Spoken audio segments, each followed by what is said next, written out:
Okay, तर आपण काय पाहतोय, life processes in living organism part 1 आणि रेस्पिरेशनचा जो पार्ट आहे तो आपण पाहिलेला आहे. आज आपण पाहणार आहोत सेल डिव्हिजन. ठीक आहे, सेल डिव्हिजन.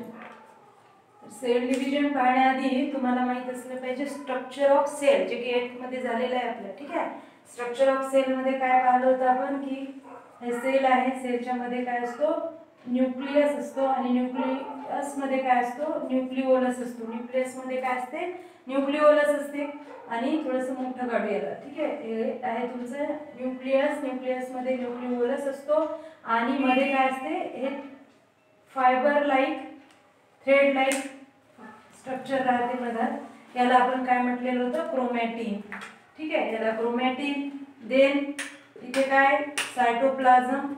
हे पूर्ण काय असते, सायटोप्लाझम. आणि सायटोप्लाझम मध्ये मग व्हेरियस सेल ऑर्गॅनल्स प्रेझेंट असतात. ठीक आहे, सेल्सचं स्ट्रक्चर तुम्हाला आठवत असेल. ठीक आहे, तर हे सेल आपल्याला काय पाहायचं आहे, सेल डिव्हिजन. सेलचं डिव्हिजन होते तर कसं होते आणि सेलचं डिव्हिजन कशासाठी व्हायला पाहिजे. तर सेलचं डिव्हिजन कशासाठी, तर वेगवेगळे पर्पज आहे सेल डिव्हिजनचे, जसं की ग्रोथ ऑफ बॉडी. बॉडीची ग्रोथ होण्यासाठी सुद्धा सेलची डिव्हिजन होणं गरजेचं असते. त्याशिवाय एखाद्या वेळेस तुम्हाला जखम झाली आहे ना, तर ते वुंड हील करण्यासाठी, हिलिंग ऑफ वुंड, तर ती जी प्रोसेस आहे ते प्रोसेस पूर्ण करण्यासाठी सुद्धा कशाची गरज असते, सेल डिव्हिजनची गरज असते. त्या व्यतिरिक्त जे काही ब्लड सेल्स आहेत, हे ब्लड सेल्स फॉर्म होण्यासाठी सुद्धा सेल डिव्हिजनची गरज असते. आता सेल डिव्हिजन दोन प्रकारचे असतात. Cell division are of 2 types. Cell division दोन प्रकारचे असतात. फर्स्ट इज मायटोसिस आणि second one is meiosis. First is mitosis and second one is meiosis. तर सेल डिव्हिजन दोन प्रकारचे आहेत, मायटोसिस आणि मिओसिस. मायटोसिस जी सेल डिव्हिजन आहे, जी प्रोसेस आहे, ही ऍक्च्युअली कशामध्ये होत असते, somatic cells occurs in somatic cells and stem cells. तर ही जी डिव्हिजन आहे, मायटोसिस डिव्हिजन, ही कशात असते, सोमॅटिक सेल्स आणि जर्म सेल्स. सोमॅटिक सेल्स आणि स्टेम सेल्स मध्ये मायटोसिस ही प्रोसेस होत असते. तर मिओसिस जी प्रोसेस आहे, ही प्रोसेस जर्म सेल्स मध्ये होते. कोणत्या सेल्स मध्ये होते, जर्म सेल्स मध्ये. Meiosis occurs in germ cells while mitosis occurs in somatic and stem cell.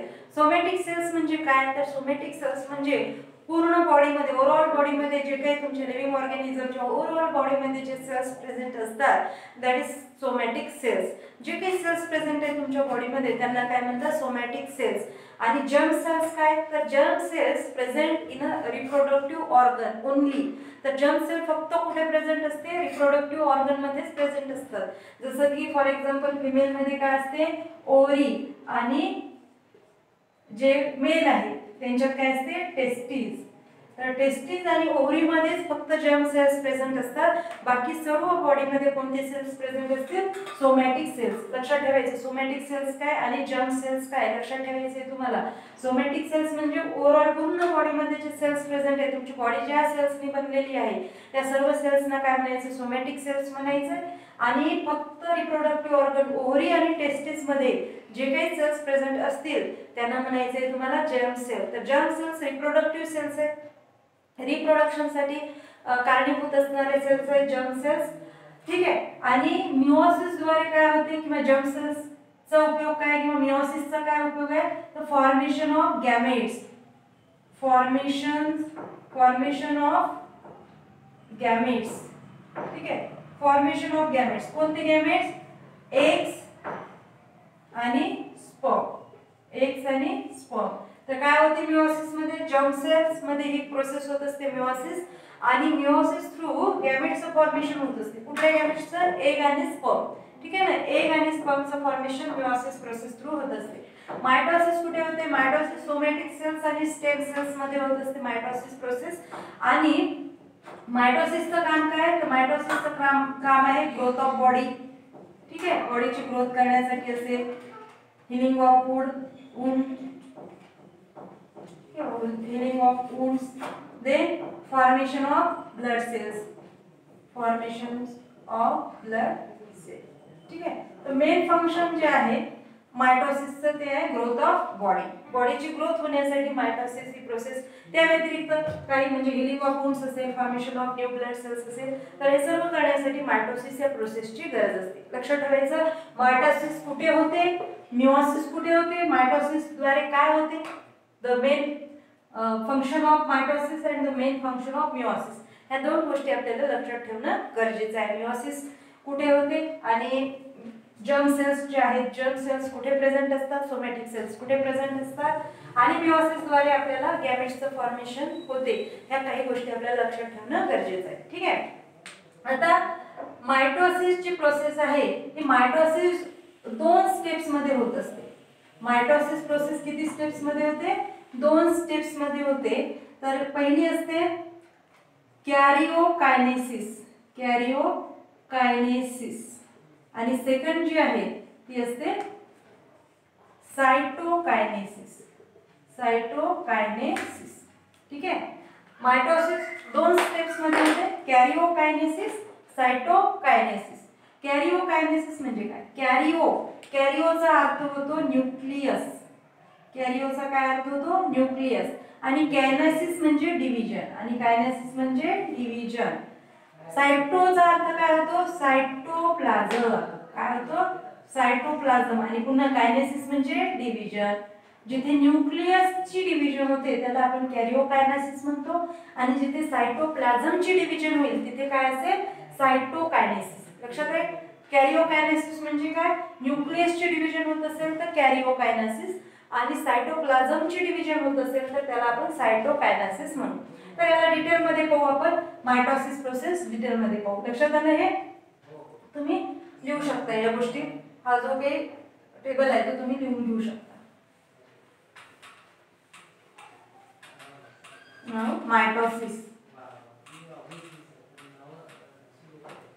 तर मायटोसिस काय 2 स्टेप्स मध्ये होत असते, कॅरिओकायनेसिस आणि सायटोकायनेसिस. ठीक आहे.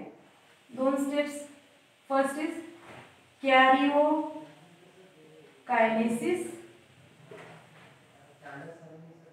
आणि second one is cytokinesis.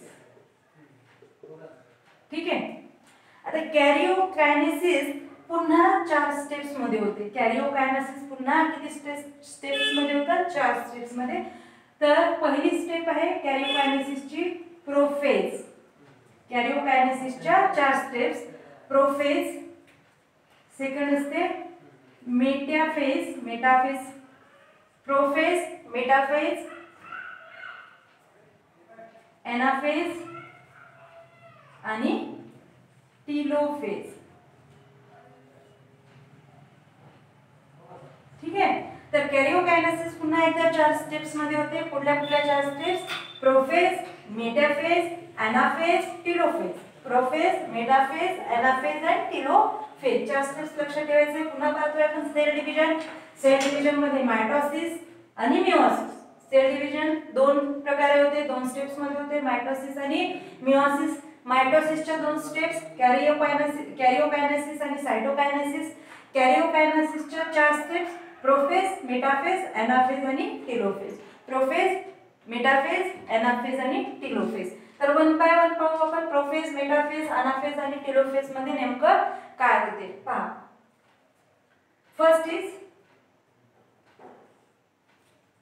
Prophase. First is prophase. तर प्रोफेज मध्ये काय होते ऍक्च्युली, हा तुमचा न्यूक्लियस आहे. ठीक आहे.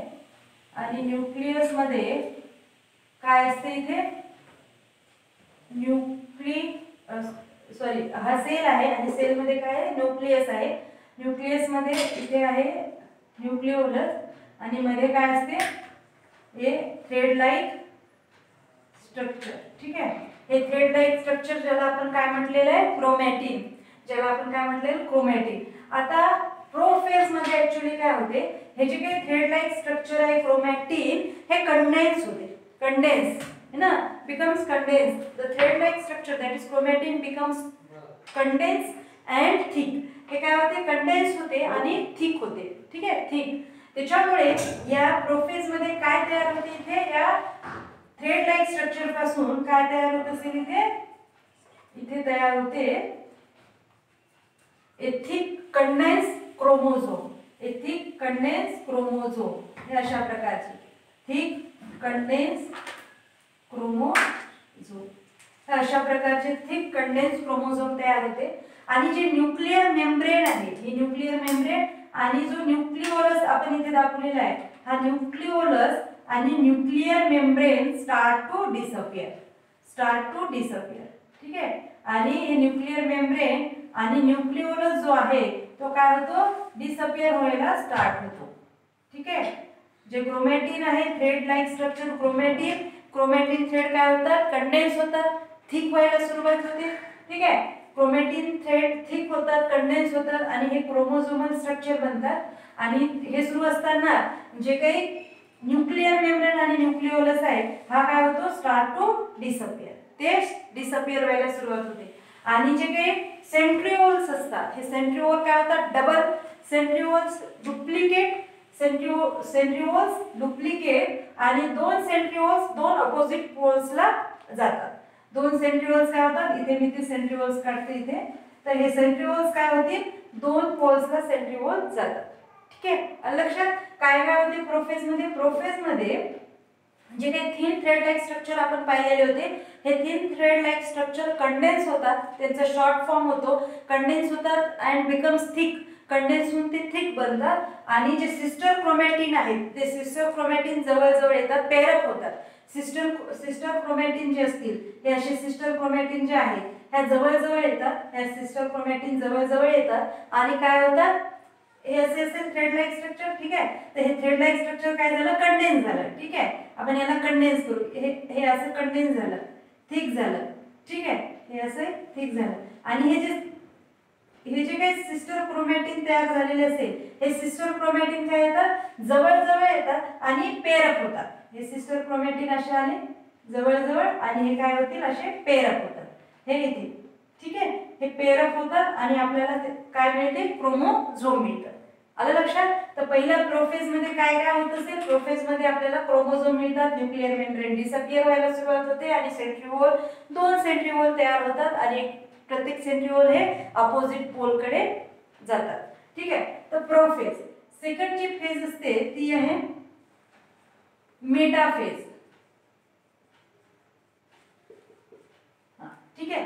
आता मेटाफेज मध्ये काय होते, मेटाफेज मध्ये जे काही न्यूक्लियर मेम्ब्रेन आहे ही कम्प्लिटली डिसअपियर होते. न्यूक्लियर मेम्ब्रेन काय होईल, कम्प्लिटली डिसअपियर. मेटाफेज मध्ये आपल्याला न्यूक्लियर मेम्ब्रेन दाखवायची नाही कारण ते कम्प्लिटली डिसअपियर झालेले आहे. न्यूक्लिओलस कम्प्लिटली डिसअपियर झालेला आहे. आणि हे जे सेंट्रिओल आपण दाखवलेले होते, ठीक आहे, सेंट्रिओल जे दाखवलेले आहे, तुम्हाला क्रोमोझोमचं स्ट्रक्चर माहिती आहे का, क्रोमोझोमचं स्ट्रक्चर. ठीक आहे. आपण क्रोमोझोमचं एकदा स्ट्रक्चर पाहू कसं असेल. क्रोमोझोमचं स्ट्रक्चर असेल हे असेल. ठीक आहे.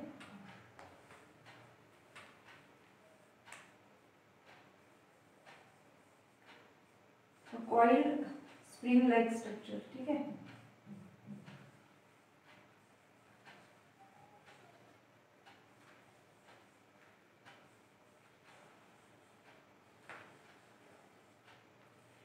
थिक झाल्यानंतर, कंडेन्स झाल्यानंतर तो थिक होतो आणि त्याचं स्ट्रक्चर हे असेल क्रोमोझोमचं. ठीक आहे.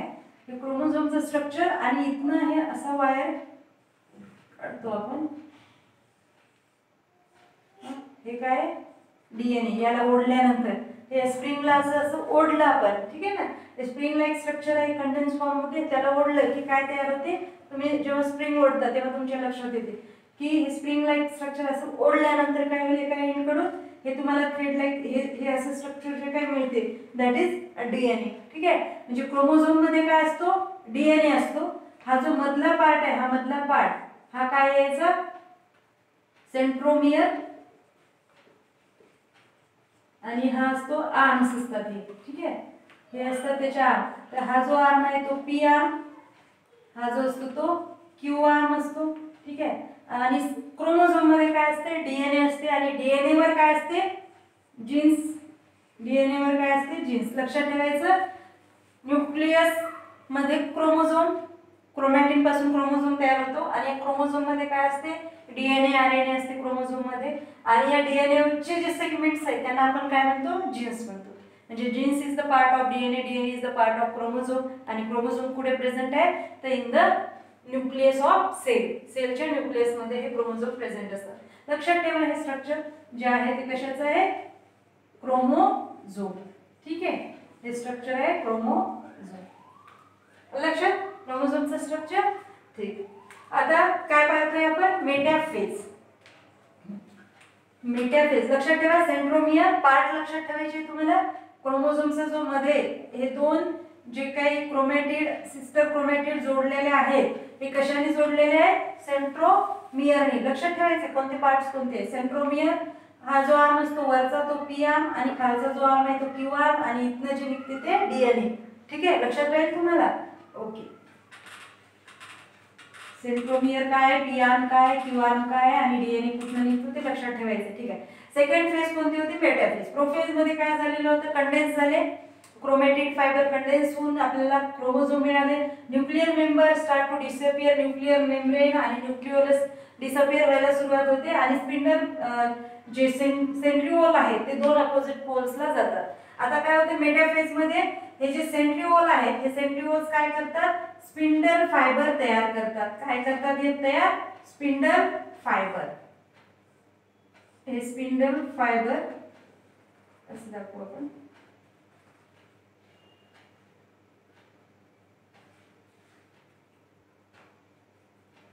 ठीक आहे अशा प्रकारे स्पिंडल फायबर तयार केले जाते दोन सेंट्रिओल्स द्वारे.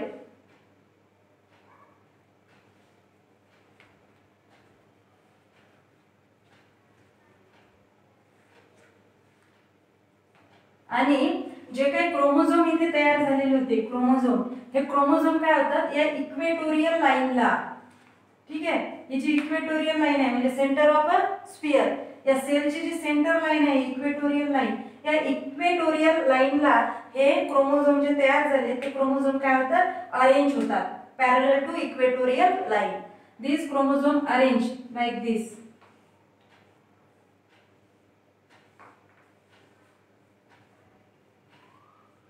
ठीक आहे हे जे आपले क्रोमोझोम आहेत ते कसे अरेंज झाले इक्वेटोरियल लाईनला ते अरेंज झाले पॅरलल टू इक्वेटोरियल लाईन और पॅरलल टू सेंट्रल लाईन. ठीक आहे लक्षात. आता जे काही क्रोमोझोम आधी जे प्रोफेज मध्ये क्रोमोझोम तयार झाले होते ते कसेही प्रेझेंट असू शकतात. ठीक आहे त्यांचं लोकेशन असं ठराविक नाही. पण जेव्हा मेटाफेज मध्ये येतात हे क्रोमोझोम तेव्हा हे क्रोमोझोम काय होतात तर इक्वेटोरियल लाईनला पॅरलल ते अरेंज होतात एकमेकांसोबत. ठीक आहे इक्वेटोरियल किंवा मग आपण सेंटर लाईन जी असते सर्कलची किंवा सेलची ते सेंटर लाईनला ते अरेंज होतात. ठीक आहे स्पिंडल फायबर तयार होते आणि न्यूक्लिओलस आणि न्यूक्लियर मेम्ब्रेन कम्प्लिटली डिसअपियर होते. इथे काय काय पाहायचं आपल्याला स्पिंडल फायबर तयार झाला. लक्षात ठेवायचे पॉइंट स्पिंडल फायबर तयार झालेला आहे. देन सेकंड काय झालं न्यूक्लिओलस आणि न्यूक्लियर मेम्ब्रेन काय झाली डिसअपियर झाली. काय झालेलं आहे डिसअपियर झाले. महत्त्वाचे पॉइंट्स आहेत. आणि जे क्रोमोझोम आहे ते अरेंज कसे झाले अरेंज ते at the equatorial line at the equatorial लाईनला ते क्रोमोझोम अरेंज झाले. आलं लक्षात. लक्षात येते तुमच्या. सेकंड फेज मध्ये काय झालं मेटाफेज. थर्ड फेज कोणती असेल थर्ड फेज आहे आपली एनाफेज. एनाफेज. एनाफेज मध्ये काय होते हा तुमचा सेल आहे. सेल मध्ये किंवा न्यूक्लियस आहे तर sorry cell nuclear membrane disappear झाली. या सेल मध्ये काय होतं हे जे काही क्रोमोझोम आता मेटाफेज मध्ये क्रोमोझोम काय झाले होते इक्वेटोरियल लाईनला ते अरेंज झाले होते. आता काय होते जे सेंट्रोमियर आहे सेंट्रोमियर पाहिलं आपण जे न्यूक्लियस आपल्या क्रोमोझोमचं स्ट्रक्चर पाहिलं होतं तेव्हा क्रोमोझोमच्या स्ट्रक्चर मध्ये आपण पाहिलेलं होतं की हा जो मधला पार्ट आहे जे जॉइनिंग आहे दोन सिस्टर क्रोमॅटिड्स याला आपण सेंट्रोमियर म्हटलेलं होतं. हा जो सेंट्रोमियर पार्ट आहे हा काय होतो आता स्प्लिट होतो. एनाफेज मध्ये काय होतो, हा सेंट्रोमियर काय होतो स्प्लिट होतो, तुटतो. आणि सेंट्रोमियर तुटल्यामुळे काय होईल, हे सेंट्रोमियर तुटल्यामुळे काय होतं, हा पार्ट वर जातो, खालचा खाली येतो, म्हणजे दोन पार्ट तयार होतात, दोन सिस्टर क्रोमॅटिड वेगवेगळे होतात. सेंट्रोमियर तोडल्यामुळे काय होते, तुटल्यामुळे दोन सिस्टर क्रोमॅटिड काय होतील, वेगवेगळे होतील, वरचा पार्ट वरी, खालचा पार्ट खाली राहतो. ठीक आहे.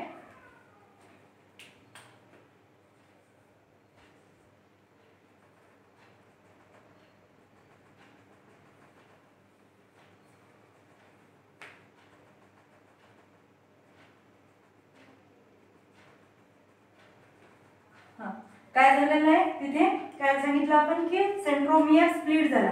आणि सेंट्रोमियर स्प्लिट झाल्यामुळे काय होणार की दोन सिस्टर क्रोमॅटिड वेगवेगळ्या होणार. ठीक आहे. हे आपण असं दाखवू त्याला.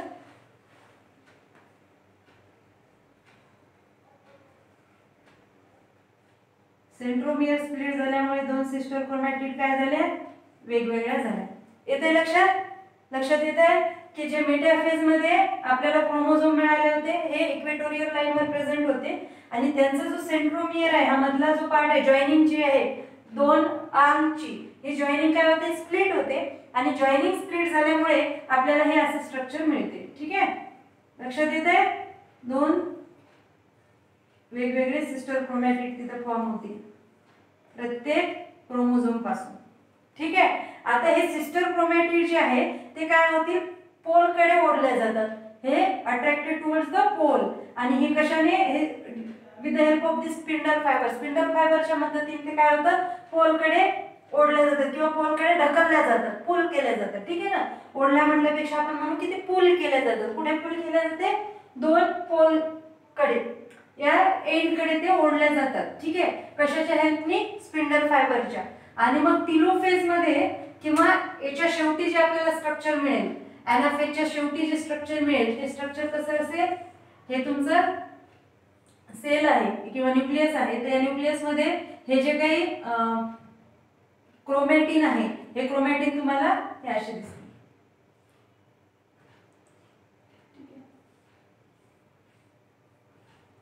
ठीक आहे. किंवा त्याला तुम्ही अशा प्रकारे लिहू शकता.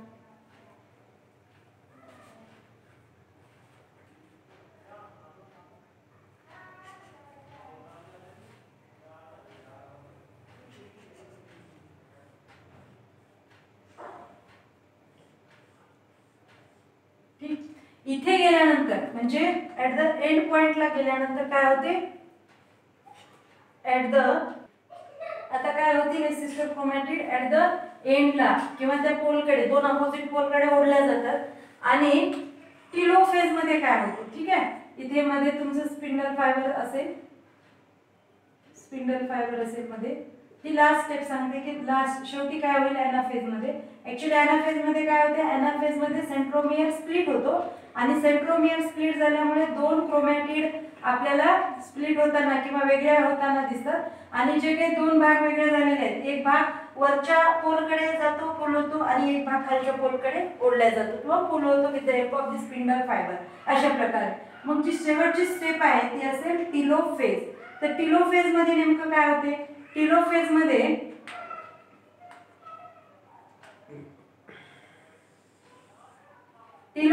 जे स्पिंडल फायबर आहे ते कम्प्लिटली डिसअपियर होतात.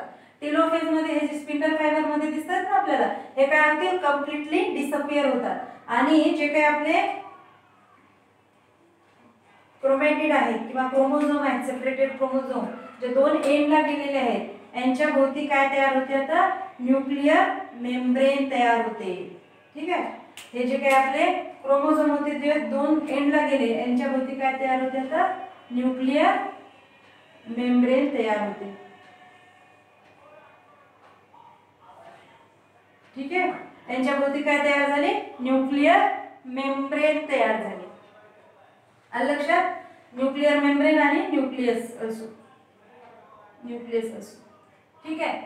टिलोफेज मध्ये टिलोफेज मध्ये जे काही स्पिंडल फायबर आहे, स्पिंडल फायबर कम्प्लिटली डिसअपियर होते.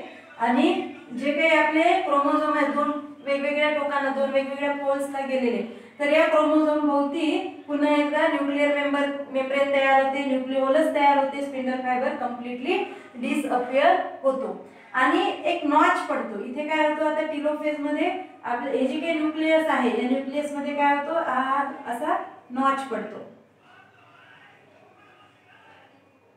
नॉच. ठीक आहे, अशा प्रकारे काय होतो नॉच पडताना दिसतोय आपल्याला. आणि हा जो नॉच आहे हा काय होत जातो डिप होत जातो.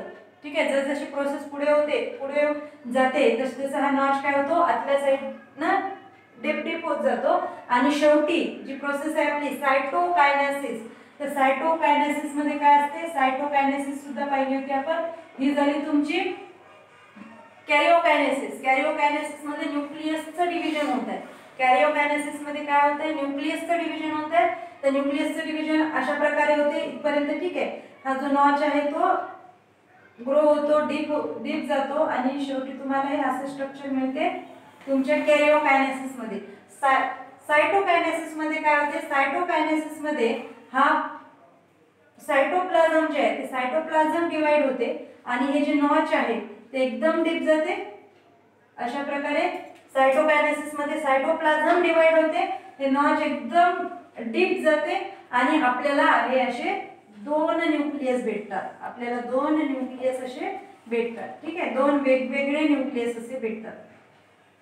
काय होते सायटोकायनेसिस मध्ये असे दोन वेगवेगळे न्यूक्लियस भेटतात ज्याच्यात नंबर ऑफ क्रोमोझोम किती आहे सेम आहे.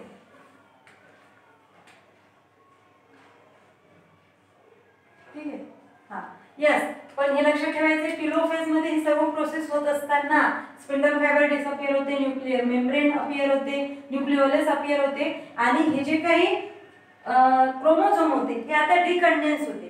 म्हणजे जेव्हा क्रोमॅटिन थ्रेड होते तेव्हा ते कंडेन्स होऊन क्रोमोझोम बनले. आता हे जे थिक क्रोमोझोम आहे ते डिकंडेन्स होते आणि पुन्हा थ्रेड लाईक स्ट्रक्चर यांच्यापासून बनते.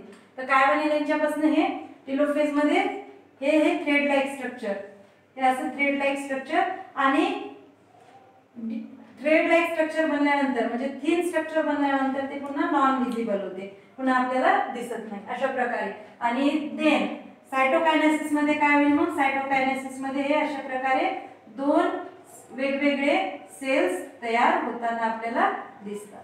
ठीक आहे, असे दोन वेगवेगळे सेल आपल्याला सायटोकायनेसिस मध्ये, हे झालं तुमचं सायटोकायनेसिस.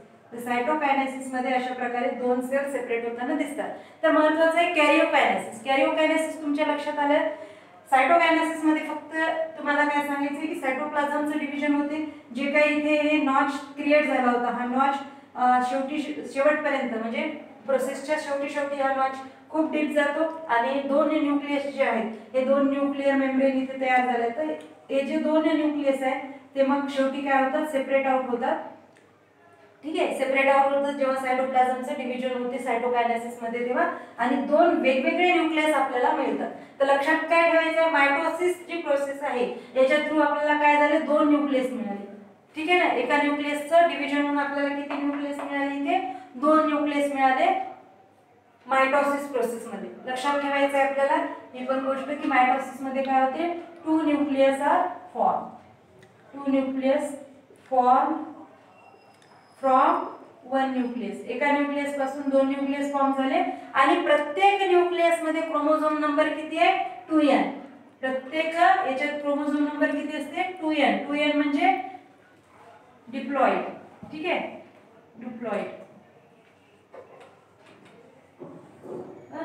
तर प्रत्येक न्यूक्लियस मध्ये एका न्यूक्लियस पासून दोन न्यूक्लियस फॉर्म झाले आणि प्रत्येक न्यूक्लियस मध्ये क्रोमोझोम नंबर सेम राहील. जेवढा पहिल्या न्यूक्लियस मध्ये होता तेवढेच क्रोमोझोम, जेवढे पहिल्या न्यूक्लियस मध्ये होता क्रोमोझोम नंबर तेवढेच क्रोमोझोम नंबर आपल्याला दोन्ही न्यूक्लियस मध्ये भेटतील. 2n 2n म्हणजे क्रोमोझोमचे नंबर मायटोसिस मध्ये चेंज होत नाही. महत्त्वाची गोष्ट आहे काय आहे की मायटोसिस या प्रोसेस मध्ये क्रोमोझोमचे नंबर चेंज होत नाही. जेवढे क्रोमोझोमचे नंबर आपल्या ओरिजिन सेल मध्ये होते, ओरिजिनल सेल मध्ये होते तेवढेच क्रोमोझोमचे नंबर आपल्याला शेवटी हे जे काही दोन न्यूक्लियस फॉर्म झाले यांच्यामध्ये सुद्धा तेवढेच क्रोमोझोमचे नंबर राहतात. क्रोमोझोमचे number never change in mitosis, हे लक्षात ठेवायचं आहे. मायटोसिस मध्ये क्रोमोझोमचे नंबर चेंज होत नाही. तर लक्षात आली तुम्हाला मायटोसिस प्रोसेस. मायटॉसिस प्रोसेस मध्ये परत एकदा थोडंसं रिपीट करू याला. आपण सेल डिव्हिजनच्या दोन प्रोसेस पाहिल्या, मिओसिस आणि मायटॉसिस. आणि मायटॉसिस मध्ये आपण पुन्हा दोन प्रोसेस पाहिल्या. तर मिओसिसच्या आधी आपण मायटॉसिस शिकतोय. मायटॉसिस मध्ये दोन प्रोसेस पाहिल्या आपण. एक होती कॅरिओकायनेसिस, एक होती सायटोकायनेसिस. कॅरिओकायनेसिस म्हणजे न्यूक्लियसचं डिव्हिजन, सायटोकायनेसिस म्हणजे सायटोप्लाझमचं डिव्हिजन. कॅरिओकायनेसिसच्या पुन्हा 4 स्टेप्स पाहिल्या आपण. कोणकोणत्या? प्रोफेज, मेटाफेज, एनाफेज आणि टेलोफेज. प्रोफेज, मेटाफेज, एनाफेज आणि टेलोफेज. तर प्रोफेज मध्ये काय होते? प्रोफेज मध्ये सेंट्रिओल डुप्लिकेट होते. सेंट्रिओल, दोन सेंट्रिओल तयार होतात आणि दोन्ही सेंट्रिओल्स अपोजिट पोल्सला जातात. त्या व्यतिरिक्त जे काही क्रोमॅटिन फायबर आहेत त्या क्रोमॅटिनचं काय होते? कंडेन्सेशन होते. शॉर्ट थिक क्रोमोझोम तयार होतात. हे सिस्टर क्रोमॅटिड जवळजवळ येऊन पेरअप होतात आणि पेरअप झालेले जे काही क्रोमोझोम आहेत ते अशा प्रकारे आपल्याला दिसतात. इथे न्यूक्लिअर मेम्ब्रेन आणि न्यूक्लिओलस डिसअपिअर व्हायला सुरुवात होते. ठीक आहे, प्रोफेज मध्ये एवढ्या स्टेप्स होतात. त्यानंतर मेटाफेज मध्ये काय होते? मेटाफेज मध्ये हे सेंट्रिओल काय करतात? स्पिंडल फायबर तयार करतात. देन हे जे काही क्रोमोझोम इथे तयार झालेले आहेत हे क्रोमोझोम काय होतात? इक्वेटोरियल लाईनला अरेंज होतात, है ना. इक्वेटोरियल लाईनला किंवा पॅरलल टू इक्वेटोरियल लाईन ते काय होतात? अरेंज होतात. न्यूक्लिओलस आणि न्यूक्लिअर मेम्ब्रेन कम्प्लीटली डिसअपिअर होते. ठीक आहे. Then third step is anaphase. Anaphase मध्ये काय होतं की जो क्रोमोझोमचा सेंट्रोमियर आहे हा सेंट्रोमियर स्प्लिट होतो. सेंट्रोमियर स्प्लिट झाल्यामुळे काय होईल? जो क्रोमोझोम आहे तो डिवाइड होईल हाफ हाफ. ठीक आहे, अशा प्रकारे तो हाफ हाफ पोर्शन मध्ये काय होतो? डिवाइड होतो. आणि हे जे काही डिवाइड झालेला क्रोमोझोम आहे क्रोमॅटिन मध्ये, हे क्रोमॅटिन दोन पोलकडे ओढल्या जातात, दोन अपोजिट पोलकडे ते ओढल्या जातात अशा प्रकारे. ठीक आहे. लास्ट फेज आहे टेलोफेज. टेलोफेज मध्ये हे जे काही फायबर्स होते हे फायबर्स काय होतात? स्पिंडल फायबर कम्प्लीटली डिसअपिअर होतात. आणि जे काही क्रोमोझोम आहे किंवा क्रोमॅटिन आहेत, क्रोमोझोम म्हणून आपण किंवा क्रोमॅटिन, ते क्रोमॅटिन काय होतात? डिकंडेन्स होतात. डिकंडेन्स होऊन थ्रेड लाईक, पुन्हा ते थ्रेड लाईक बनतात. न्यूक्लिअर मेम्ब्रेन आणि न्यूक्लिओलस पुन्हा अपिअर होतो. न्यूक्लियस मेम्ब्रेन, न्यूक्लिओलस पुन्हा अपिअर होतो. स्पिंडल फायबर डिसअपिअर होतात. क्रोमोझोम डिकंडेन्स होतो थ्रेड लाईक स्ट्रक्चर मध्ये. आणि इथे नॉच तयार होतो. या न्यूक्लियस मध्ये काय होतो? नॉच तयार होतो. शेवटपर्यंत तो नॉच डीप होत जातो. शेवटी जी सायटोकायनेसिस प्रोसेस आहे, सायटोकायनेसिस प्रोसेस मध्ये सायटोप्लाझमचं डिव्हिजन होते, है ना. सायटोप्लाझमचं डिव्हिजन होते. हा जो नॉच आहे तो डीप होत जातो आणि शेवटी सायटोकायनेसिसच्या शेवटी आपल्याला दोन न्यूक्लियस मिळतात. दोन न्यूक्लियस ज्यांच्यामध्ये नंबर ऑफ क्रोमोझोम सेम असतील. जे पहिले सेल मध्ये होते नंबर ऑफ क्रोमोझोम तेवढेच क्रोमोझोम आपल्याला कुठे मिळतात? या सायटोकायनेसिस नंतर जे दोन सेल्स तयार होतील त्या दोन सेल्स मध्ये सुद्धा नंबर ऑफ क्रोमोझोम सेम राहतात. तर या पूर्ण प्रोसेस करून आपल्याला लक्षात काय आलं की मायटॉसिस मध्ये एका सेल पासून दोन सेल तयार होतात. पण या दोन्ही सेल मध्ये जे काही नवीन सेल्स तयार झाले, न्यू सेल्स, त्या दोन्ही न्यू सेल्स मध्ये नंबर ऑफ क्रोमोझोम मात्र सेम राहतात. ओरिजिनल सेल मध्ये जेवढे होते तेवढेच. म्हणजे number of chromosome never change in the mitosis process. तर मायटॉसिस प्रोसेस मध्ये नंबर ऑफ क्रोमोझोम चेंज होत नाही, नंबर ऑफ क्रोमोझोम सेम राहतात. तर बॉडीच्या ग्रोथ साठी म्हणा किंवा मग हिलिंग ऑफ वुंड असेल किंवा मग जे काही नवीन ब्लड सेल्स आहेत हे तयार करण्यासाठी मायटॉसिस या प्रोसेसचा उपयोग होतो. ठीक आहे. तर हे मायटॉसिस आली लक्षात. मायटॉसिस तुमच्या